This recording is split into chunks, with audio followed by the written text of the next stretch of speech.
Il l'appelait son paradis terrestre. Sur le toit, on peut y apercevoir ses initiales, A comme Alexandre, D comme Dumas.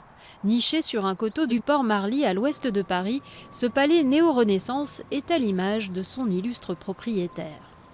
Dumas était quelqu'un d'assez extravagant, un peu tout feu tout flamme. Il est très populaire, il veut que ça se sache, il veut que ça se voie. Et le fait d'être très riche, effectivement, ça permet. Avoir une belle maison comme celle-là, c'est très ostentatoire et ça permet de montrer à tout le monde la richesse qu'il a pu acquérir. En face du palais, le château d'If. C'est ici qu'Alexandre Dumas se retirait pour écrire. Sur la façade, les titres de ses romans, mais ce n'est pas ici qu'est né le plus célèbre de ses ouvrages. Dumas n'a pas écrit Les Trois Mousquetaires ici, il a pu faire construire l'ensemble de son domaine grâce à l'argent qu'il a pu gagner en ayant écrit Les Trois Mousquetaires et Le Comte de Monte Cristo, qu'il a fait paraître sous forme de feuilleton dans la presse, ce qui lui a donné beaucoup d'argent, en plus de la popularité. Une fortune vite dilapidée car Alexandre Dumas dépensait sans compter.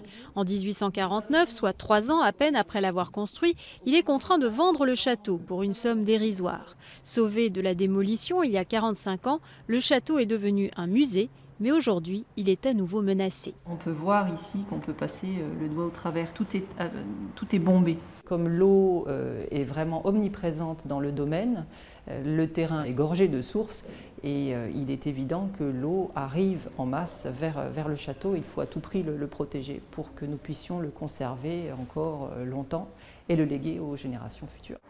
Le musée a lancé une souscription pour rénover le paradis d'Alexandre Dumas. Plus de 900 000 € sont nécessaires pour qu'il retrouve sa splendeur. La moitié de la somme est acquise. Pour le reste, avis aux généreux mousquetaires.